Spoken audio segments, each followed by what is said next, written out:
위임식, 제사장 위임식이 거행되는 모습인데요. 앞 단락에서도 제사장 위임식이 이제 거행되는 그런 모습들이 나와 있고요.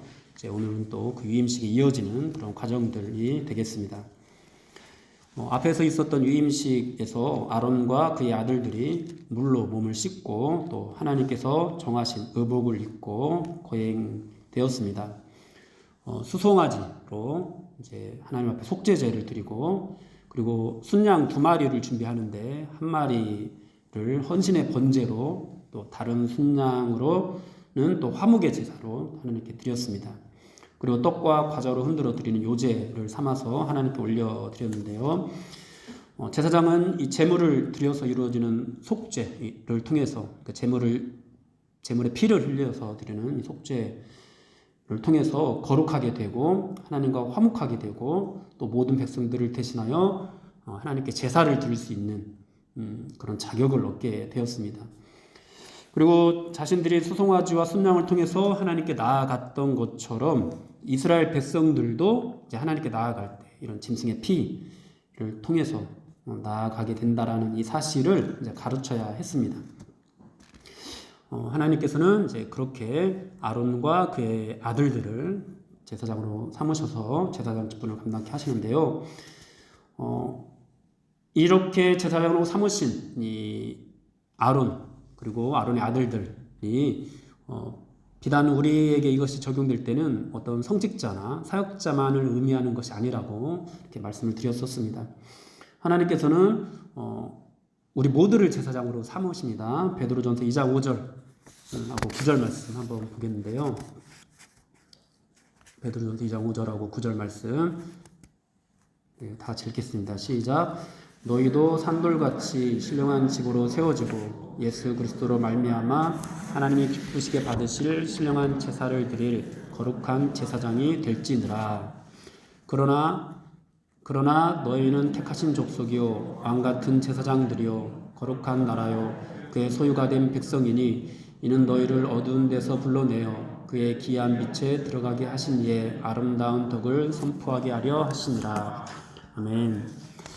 네, 우리가 이 제사장 위임식을 보면서 이제 이 제사장 위임식이 뭔가 사역자를 세우는 것에 비유를 해서 우리에게 적용하려고 하는 그런 해석만 우리가 하려 하는 경우가 있는데, 이 제사장 위임식 하는 것이 바로 성도를 부르는 일이고 성도를 세우는 일이고, 모든 성도를 제사장으로 어떻게 세우셨는가에 대해서 말씀하시는 것이다 라는 그런 이해를 가지고 우리가 이 말씀을 볼 수 있어야 되겠습니다. 하나님께서는 뭐 사역자만 특별하게 부르시는 것이 아니죠. 모든 성도를 특별하게 부르십니다. 그래서 뭐 사역자로의 부르심이 특별한 게 아니라 성도로 부르시는 것이 특별한 거고, 그 특별함 안에서 또 각각 자기 은사를 따라서 어떤 사람은 뭐 사도로, 어떤 사람은 선지자로, 어떤 사람은 복음 전하는 자로, 어떤 사람은 목사, 교사로, 뭐 이렇게 다양한 은사로 하나님께서 세우시는 겁니다. 물론 뭐 그런 말을 하죠. 아무나 사역자 되는 게 아니다. 그런데 여러분, 이 아론과 이 아론의 자녀들도 뭔가 특별해서 그들이 제사장이 되었던 것이 아닙니다. 하나님께서 그들을 세우셔서 제사장이 되었던 거죠.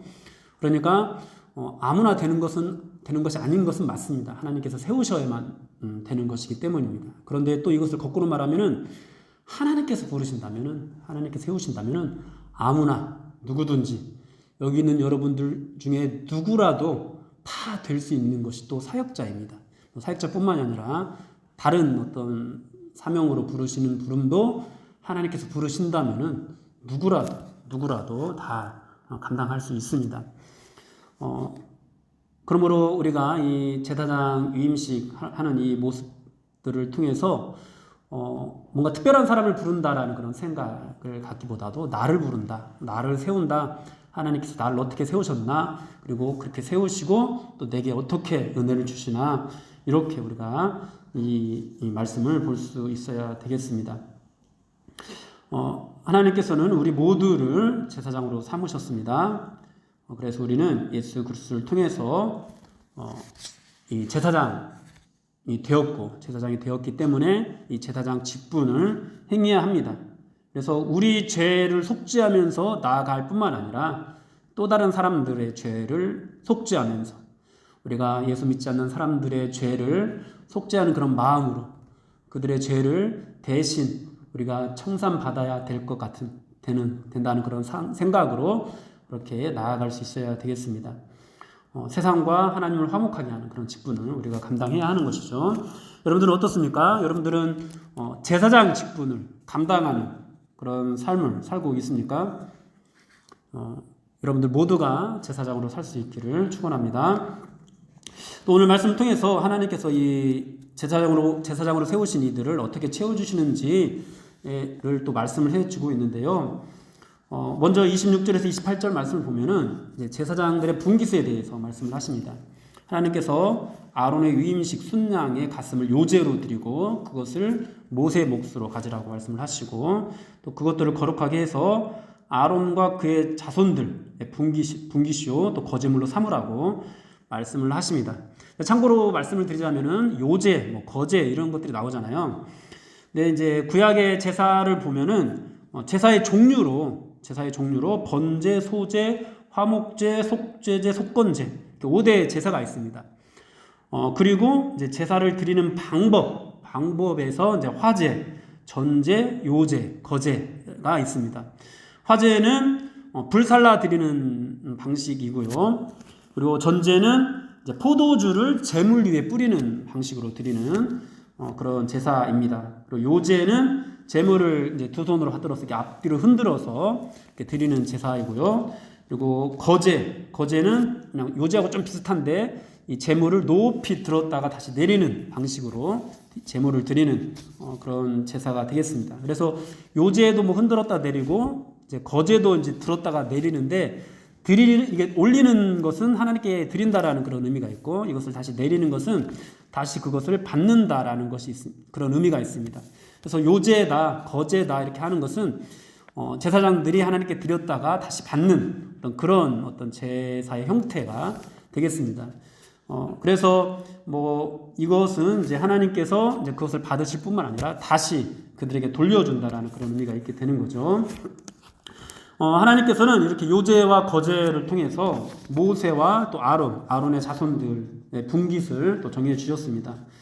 이것은 기업이 없는 이 제사장들의 생활을 이제 배려하는, 하나님께서 공급해 주시는 하나님의 배려였는데요. 이것은 오늘날에 또 다른 직업을 가지지 않고 전임으로 사역을 감당하는 사역자들의 생활을 채우는 원리로 또 사용하기도 합니다.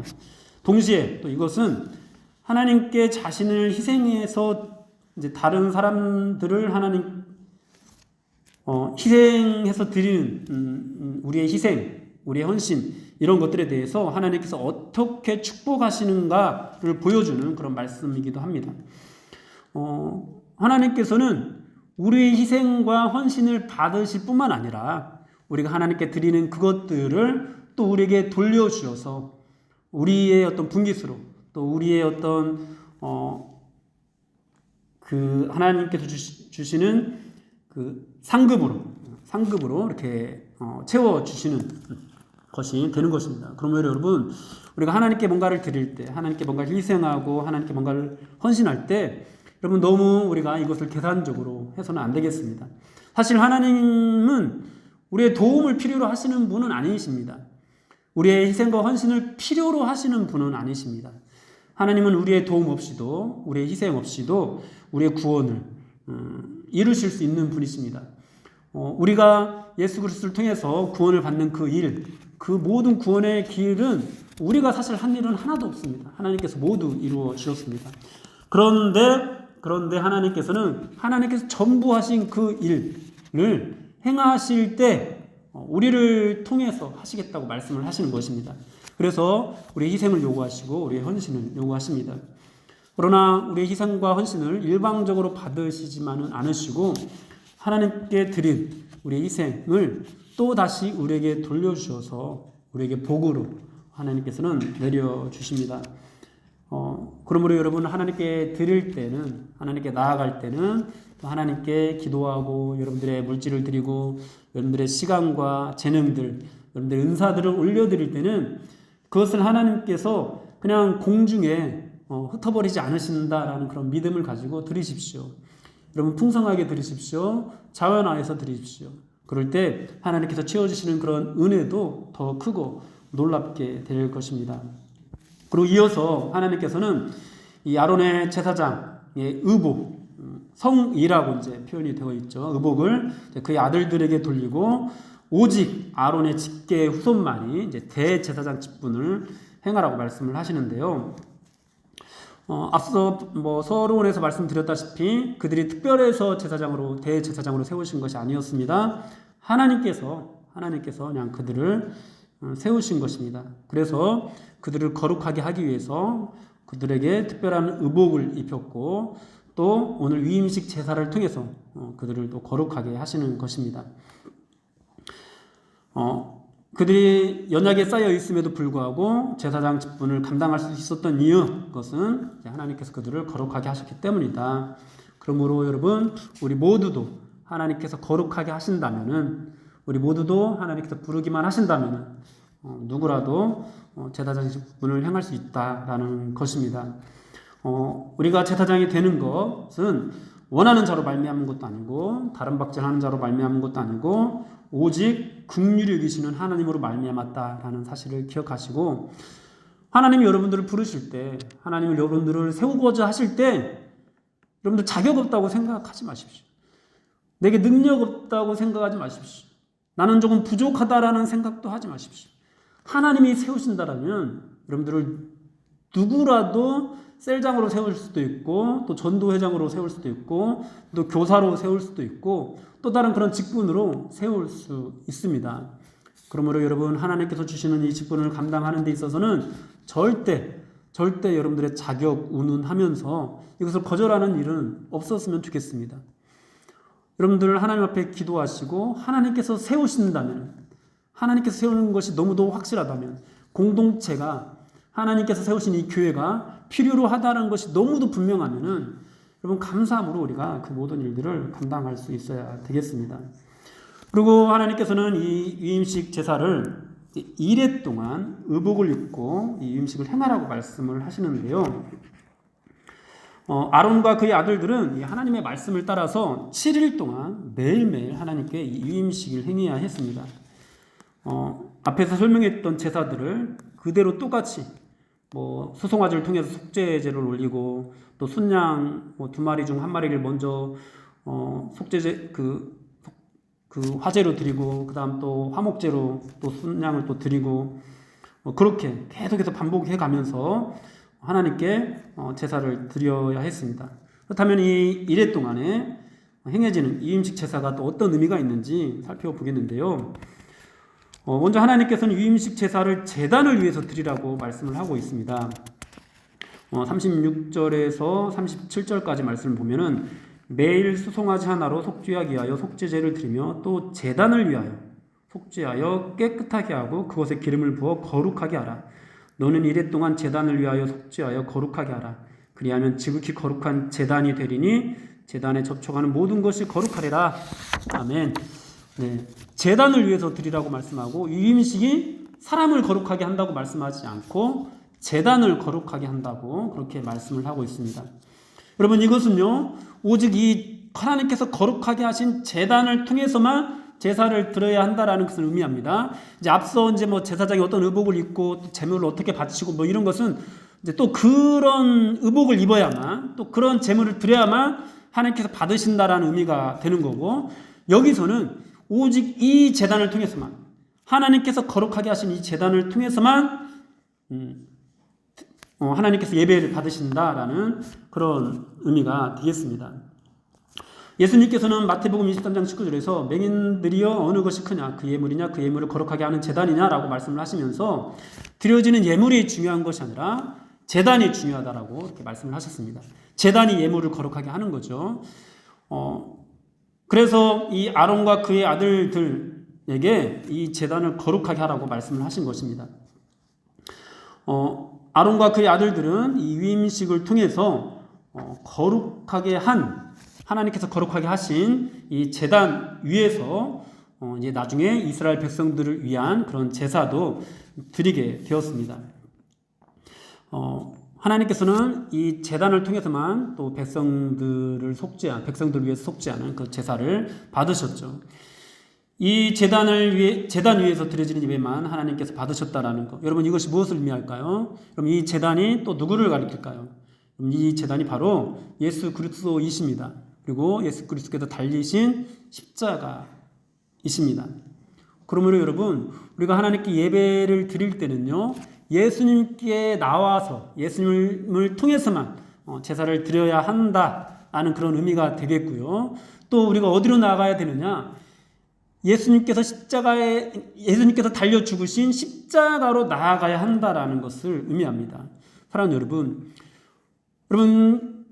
이 말씀을 따라서 이 아론과 그의 아들들은 하나님께서 말씀하신 옷을 입고 하나님께서 말씀하신 제물을 바치면서 하나님께서 말씀하신 이 제단으로 나아가야 했습니다. 그러므로 여러분 우리도 마찬가지로 예수 그리스도로 옷을 입고 예수 그리스도를 속죄 제물로 우리가 의지하면서 오직 예수 그리스도의 십자가를 향해서만 나아가야 합니다. 여러분 이 이스라엘 백성들은 이 하나님께 드려진 이 번제단을 향해서 나아가면서 그곳에서 자기 대신 피 흘려 이제 불태워 죽어가는 이 짐승들을 바라보았습니다. 여러분 우리도 하나님께 예배를 드릴 때 우리 대신에 하나님께 제물로 바쳐진 예수 그리스도를 바라보면서 나아갈 수 있어야 됩니다. 여러분들은 예수 그리스도로 옷을 입으셨습니까? 여러분들은 예수 그리스도를 제물 삼아서 예수 그리스도를 의지해서 또 하나님께 나아가십니까? 여러분 그렇다면 이제 십자가를 향해서 예수님께서 달려 죽으신 십자가를 향해서 나아가십시오. 여러분 부드러운 옷을 입은 사람은 왕궁에 있다고 세례 요한이 그렇게 말을 했는데요. 사랑하는 여러분, 예수 그리스도로 옷을 입은 사람은요 왕궁을 향해 가지 않습니다. 예수 그리스도로 옷을 입은 사람은요 십자가를 향해서 갑니다. 그것이 과정이에요. 그것이 하나님께서 정해주신 길입니다. 그런데 오늘날 예수 그리스도로 옷을 입었다는 정말로 많은 사람들이 왕궁을 향해서 가요. 왕궁을 향해서. 여러분들은 어디를 향해서 가고 있습니까? 여러분들도 세상 사람들과 똑같이 왕궁을 향해서 가고 있지는 않습니까? 사랑하는 여러분, 부드러운 옷을 입은 사람이 거기로 가는 겁니다. 예수 그리스도로 옷을 입은 사람은 십자가를 향해 나아가야 합니다. 그렇게 이 제단 위에서 드려지는 이 위임식 7일 동안 드리라고 또 말씀을 하시는데요. 여러분 7일 동안 이 7일이라는 이 기간은요 단지 그 예배 드리는 그 날만 의미하는 것이 아니라 이 전체 생활 모든 삶을 하나님께 드리라는 그런 의미가 되겠습니다. 예수님께서 달려 죽으신 이 십자가는 이미 그 자체로 거룩하기 때문에 뭐 따로 거룩하게 할 필요가 없었지만은 이제 구약에서 제물을 바치는 이 제단은 거룩하게 해야 했거든요. 이 제물을 통해서 거룩하게 하는 그런 의식을 거행하면서 이 제단이 거룩하게 됐는데 그것을 7일 동안 행하라는 것은 단지 그 날만 나와서 거룩하게 하라는 그런 의미가 아니라 그 모든 삶으로 하나님께 나아가는 삶, 그 모든 이 삶 전부를 통해서 이 단을 향해서 나아가는 그런 모습을 보이라는 그런 의미가 되는 것입니다. 그러므로 여러분 우리는 예배 드릴 때만 십자가를 향해서 나아가서는 안 됩니다. 우리의 모든 삶으로 그 십자가를 향해서 나아가야 합니다. 그렇게 십자가로 나아가는 그런 예배를 하나님께서 받으시는 것입니다. 사랑하는 여러분, 우리가 그리스도의 십자가를 붙드는 한 다른 사람들보다 조금 못나고 능력이 조금 부족해도 여러분 괜찮습니다. 우리의 능력이 있는지 없는지, 우리에게 어떤 매력이 있는지 없는지, 여러분 하나님께서는 그것을 보지 않으십니다. 우리가 그리스도로 옷을 입었는지를 보시고요. 우리가 그리스도를 제물 삼아서 나아가고 있는지를 보시고요. 또 우리가 하나님께서 정해주신 그 제단, 십자가를 향해서 오는지, 여러분 그것을 하나님께서 보시는 것입니다. 그렇게 우리가 그리스도로 옷을 입고 또 그리스도를 제물 삼아서 그리스도의 십자가를 향해서 나아갈 때 하나님께서 누구라도, 여기 있는 사람들 누구라도 자격이 있든지 없든지 상관없이, 능력이 있든지 없든지 상관없이, 뭔가 인간적인 매력이 있든지 없든지 상관없이 누구라도 하나님께서 복을 내려주십니다. 어떤 복을 내려주셔요? 제사장이 되는 복을 내려주시는 거예요. 제사장이 되는 복을 내려주셔서 나 자신의 죄를 속할 뿐만 아니라 속하는 그런 어떤 기도를 올려드릴 수 있을 뿐만 아니라 우리가 세상을 위해서 기도할 때 그 기도까지도 하나님께서 들어주시는 것입니다.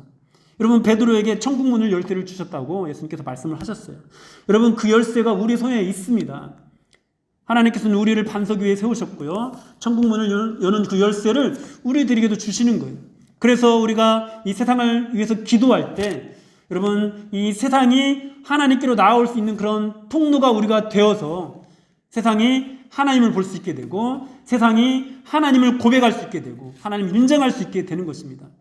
그러나 우리가 그리스도로 옷을 입지 않고 또 그리스도를 제물 삼지 않고 십자가를 향해서 나아가지 않는다면은 여러분 우리는 절대로 그 어느 누구도 그 어떤 한 사람도 우리는 하나님께로 또 그리스도께로 인도할 수가 없게 되는 것입니다.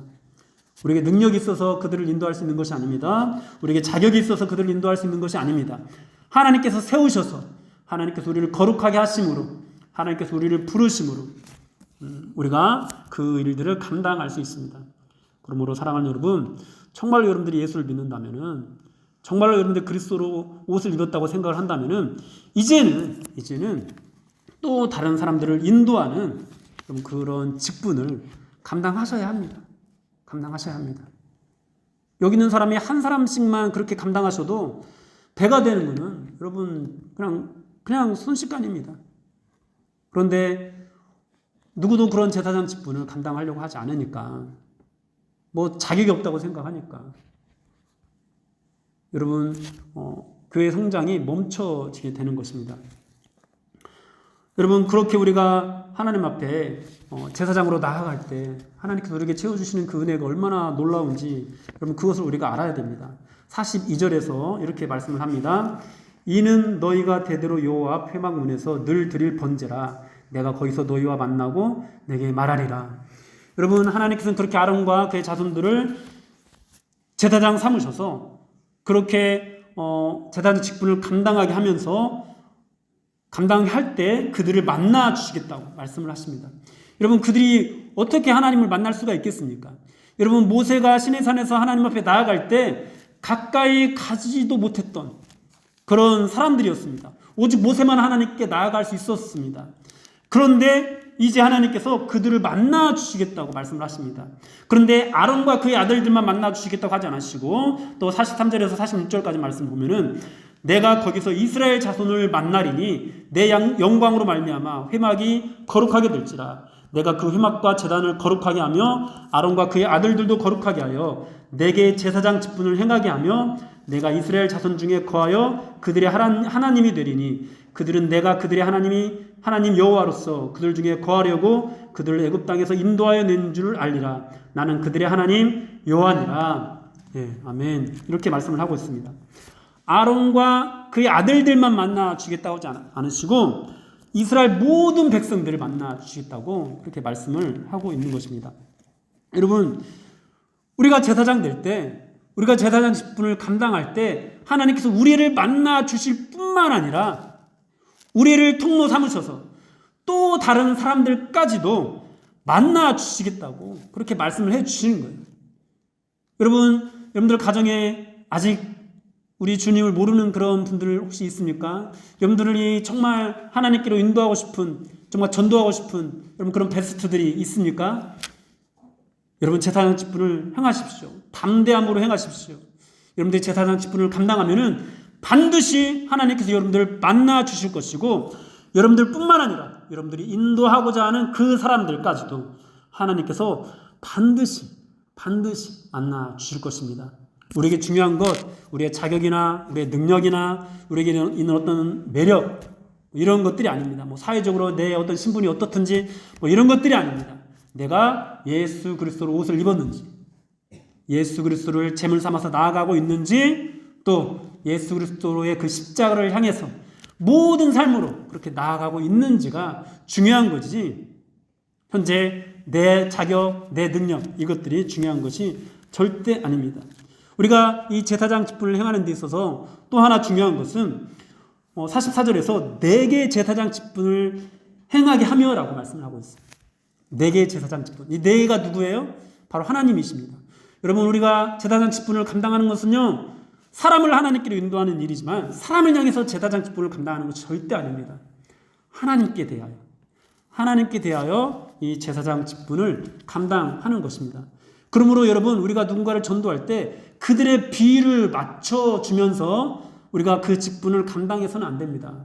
우리는 늘 하나님을 바라보면서 하나님께 대하여 하나님이 기뻐하시는 자가 되어서 그들이 우리를 미워할지라도, 그들이 우리를 비난할지라도, 그들이 우리를 조롱할지라도, 그들이 조롱하지 않는 모습으로, 그들이 비난하지 않는 모습으로, 그들이 우리를 우습게 여기지 않는 모습으로 우리가 그들에게 맞춰주는 것이 아니라 우리를 거룩하게 하시고자 하는 하나님의 뜻에 맞춰서 하나님께서 기뻐하시는 그런 방법으로, 하나님께서 거룩하게 하고자 하는 그런 방향으로 우리가 나아가야 한다는 것입니다. 그런데 우리는 누군가를 인도하려고 할 때 너무나 그들에게 웃음 사지 않으려고, 그들에게 비웃음 당하지 않으려고, 그들의 어떤 조롱거리가 되지 않으려고만 노력하는 것 같습니다. 여러분, 조롱거리가 되면 어떻습니까? 여러분, 우리가 그들의 비난거리가 되면 어떻습니까? 여러분, 상관없습니다. 그들의 비난거리가 되지 않는다고 해서 우리가 그들을 인도할 수 있게 되는 것이 아닙니다. 우리가 비난거리가 되지 않으므로 누군가를 교회로 데려와서 앉혀 놓을 수는 있습니다. 여러분, 그러나 그렇게 오는 사람은 절대로 하나님께서 만나주지 않으십니다. 제사장 직분을 행할 때만 그리스도로 옷 입고 그리스도를 제물 삼고 그리스도의 십자가를 향해서 나아갈 때만 하나님께서 우리를 만나주시고 그들을 만나주시는 거지, 절대로 우리가 그들에게 맞춰준다고 해서 하나님께서 그들을 만나주시는 것이 아닙니다. 사랑하는 여러분, 이렇게 우리를 제사장 삼아주시는 이 은혜가 얼마나 놀라운 은혜인지, 또 이 은혜 안에 세상을 향한 이 하나님의 꿈과 비전을 정말 얼마나 위대하고 담고 있는지를 우리는 깨달아야 합니다. 그러므로 여러분, 하나님께서 여러분들 모두를 제사장 삼으셨다라는 이 말씀을 붙잡고 오늘도 또 내일도 이 제사장으로서 살아갈 수 있어야 되겠습니다. 그러나 여러분, 다시 한번 말씀드립니다. 하나님께서 우리 모두를 하나님의 거룩한 제사장으로 삼으셨다라는 이 사실을 잊지 마십시오. 여러분, 그리스도로 옷을 입으십시오. 또 그리스도를 제물 삼아서 우리의 화목제물 대신 그리스도를 의지해서 나아가십시오. 그리고 그리스도께서 달려 죽으신, 그리스도께서 거룩하게 하신 그 십자가를 바라보십시오. 그렇게 여러분들의 예배가 여러분들의 자신만을 위한 예배가 아니라 또 다른 사람들을 위한 예배가 되게 하십시오. 우리는 다 왕같은 제사장입니다. 그렇게 하나님께서 정해주신 그 방향을 따라서 이 제사장 직분을 감당하는 저와 여러분들이 되기를 주님의 이름으로 축원합니다.